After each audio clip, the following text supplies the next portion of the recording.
నమస్తే. Welcome to Suman TV. సాధారణంగా చలికాలం వచ్చిందనంటే, ఈ చలికాలంలో ఫ్లూస్ గానీ, లేదనంటే వైరల్ ఫీవర్స్ గానీ, ఇన్ఫెక్షన్స్ ఇవన్నీ ఎక్కువగా ప్రబలడానికి అవకాశం ఉన్నటువంటి సీజన్ ఇది.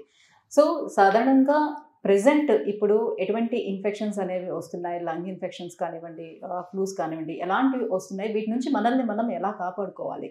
సో, వీటిపై అవగాహన కల్పించేందుకు మనతో పాటు ఉన్నారు consultant general physician doctor Nitin గారు from Pulse Heart Hospital, Miyapur. Hello sir. Hello sir.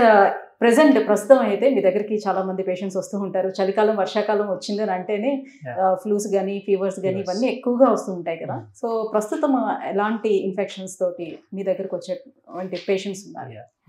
So winter season మనము మోస్ట్ కేసెస్ ఏంటంటే common cold, common throat infections, upper respiratory tract infections అని చూస్తూ ఉంటామండి.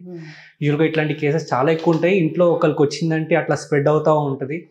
సో వాళ్ళకి బేసిక్ ట్రీట్మెంట్ అనేది ఇచ్చి పంపిస్తూ ఉంటాం. కానీ అకేషనల్గా ఇదే ఇన్ఫెక్షన్స్ కొంచెం సివియర్ అయ్యి లంగ్స్ లోపలికి వెళ్ళి ఆ ఇన్ఫెక్షన్స్ పెరిగిపోయే అవకాశాలు ఉంటాయి. సో ఇట్లాంటి ఇన్ఫెక్షన్స్ కూడా మేము చూస్తున్నాము. అండ్ ఈ వింటర్ సీజన్లో ఇట్లాంటి వైరల్ లంగ్ ఇన్ఫెక్షన్స్ ఎక్కువ ఉంటాయి. సో ఈ ఇన్ఫెక్షన్స్ మనము డయాగ్నోస్ చేస్తుండగా మాకు తెలిసేది చాలా వరకు ఫ్లూ లాంటి ఇన్ఫెక్షన్స్. ఫ్లూ అంటే H1N1, H3N2, influenza A, influenza B, ఇవన్నీ ఫ్లూ కింద వస్తాయి. సో ఈ కైండ్ ఆఫ్ వైరల్ ఇన్ఫెక్షన్స్ కొంచెం ఎక్కువ రావటం అనేది ఈ సీజన్లో చూస్తూ ఉంటాం. సో బేసికలీ ఇన్ఫ్లుయెన్జా వచ్చినప్పుడు especially elderly more than 60-65 years కానివ్వండి, లేదంటే చిన్నపిల్లలో కానీ వచ్చినప్పుడు అది కొంచెం అగ్రెసివ్గా ఉంటుంది. అగ్రెసివ్గా అంటే సిమ్టమ్స్ ఎక్కువ ఉంటాయి, లంగ్ డ్యామేజ్ ఎక్కువ ఉంటుంది. ఇట్లాంటి కేసెస్లోనే కాంప్లికేషన్స్ వచ్చే ఛాన్సెస్ కూడా ఎక్కువ ఉంటాయి. సో కాంప్లికేషన్స్ కనుక వచ్చింది అంటే వీ కెన్ ఆల్సో, మేము చూసిన కేసెస్లో కొన్ని మార్టాలిటీ అంటే ప్రాణం కోల్పోయిన పేషెంట్స్ కూడా ఉన్నారు. సో ఈ ఫ్లూ అనేది అంత చిన్న ఇన్ఫెక్షన్ కాదండి. స్టార్ట్ అవడం సింపుల్ కాఫ్, కోల్డ్ కింద స్టార్ట్ అవ్వచ్చు, కానీ చాలా అగ్రెసివ్గా ఉండొచ్చు. వైరల్ న్యూమోనియా మొత్తం లంగ్స్ అంతా స్ప్రెడ్ అవ్వచ్చు. దానివల్ల వచ్చిన కాంప్లికేషన్స్ చాలా సివియర్గా కూడా ఉండొచ్చు. ఓకే. సో ఈ ఇన్ఫ్లుయెన్జాకి ఏమైనా వ్యాక్సిన్స్ ఉంటాయా సార్ బిఫోరే తీసుకోవడానికి? సో ఇన్ఫ్లుయెన్జా రాకుండా ఉండడానికి ఫస్ట్ ప్రివెన్షన్ అనేది చాలా ఇంపార్టెంట్. సో ఎవరికైనా పక్కన కోల్డ్, కాఫ్ ఉంది, వాళ్ళు దగ్గుతున్నారు, తుమ్ముతున్నారు అంటే మనం కొంచెం మాస్క్ పెట్టుకోవడం కానివ్వండి, లేదంటే కొంచెం వింటర్ సీజన్లో వాటర్ ఎక్కువ తాగటం కానివ్వండి, ఇమ్యూనిటీ అనేది కొంచెం మనం బూస్ట్ చేసుకుంటూ ఉండాలి. కానీ అన్నీ చేసినా కూడా వస్తుంది అంటే మాత్రం ఖచ్చితంగా వచ్చిన 2 డేస్లో కూడా ఫీవర్ కానీ, కాఫ్ కానీ తగ్గట్లేదు, 3 డేస్లో తగ్గట్లేదు అంటే ఇమీడియట్గా మనము ఇన్వెస్టిగేషన్స్ చేసుకోవాలి. అండ్ దాంట్లో డౌట్ఫుల్గా ఉంది అంటే మనం ట్రీట్మెంట్ అనేది అగ్రెసివ్గా స్టార్ట్ చేయాల్సి వస్తుంది.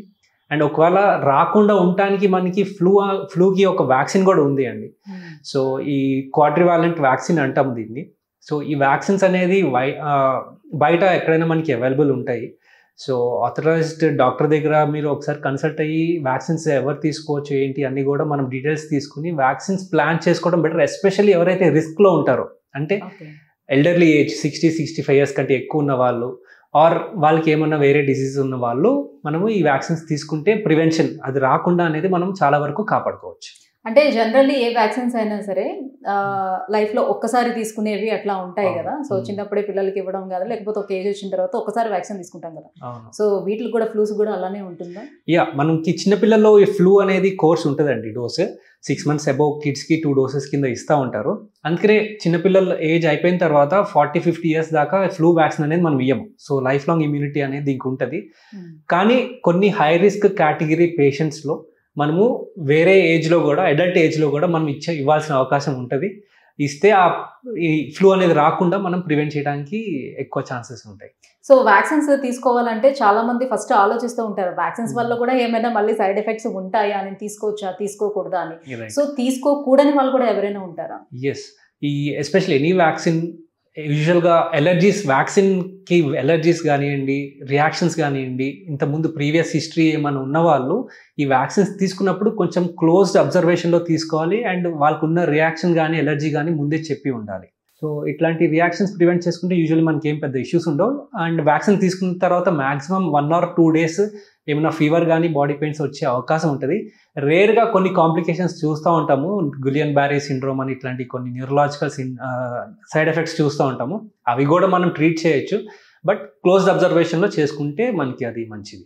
సో ఇప్పుడు మీరు చెప్పినట్టుగా ఇన్ఫ్లుయెన్జా లాంటి ఈ ఫ్లూస్ వచ్చిన తర్వాత ట్రీట్మెంట్ తీసుకుంటూ అప్పుడు వ్యాక్సిన్ తీసుకుంటే ప్రయోజనం ఉంటుందా ఉండదా? ఒక్కసారి ఇన్ఫెక్షన్ వచ్చిందంటే బాడీ ఆల్రెడీ ఇమ్యూనిటీని బిల్డ్ చేస్తూ ఉంటుంది. సో ఇమీడియట్గా వ్యాక్సిన్ తీసుకోవడం తోటి పెద్ద యూజ్ లేదు. సో ఎప్పుడైనా హెల్దీ ఇండివిజువల్కి ఇస్తూ ఉంటాం వ్యాక్సిన్ అనేది.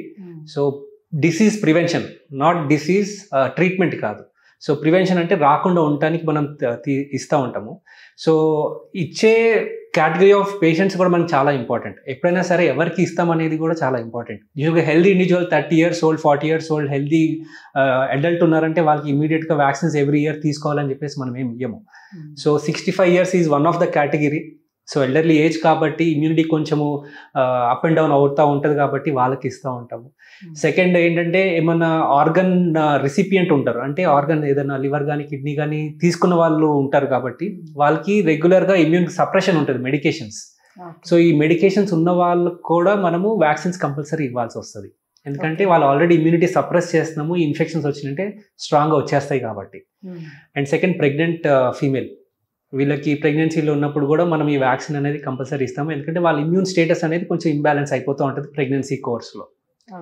సో ఇంకా వేరే డిసీజెస్ అంటే మనకి క్రోనిక్ అంటే లైఫ్ లాంగ్ క్యారీ చేసే డిసీజెస్ కొన్ని ఉంటాయి. కార్డియాక్ ఫెయిల్యూర్ డిసీజెస్ కానివ్వండి, కిడ్నీ ఇష్యూస్ కానివ్వండి, లివర్ ఇష్యూస్ కానివ్వండి, ఇట్లాంటి డిసీజెస్ ఉన్న వాళ్ళు కూడా యూజువల్గా ఇమ్యూనిటీ లో ఉంటుంది కాబట్టి వేరే డిసీజెస్ ఫాస్ట్గా క్యాచ్ చేస్తారు కాబట్టి వాళ్ళకి వ్యాక్సిన్ అనేది కంపల్సరీ మనము సజెస్ట్ చేస్తాము.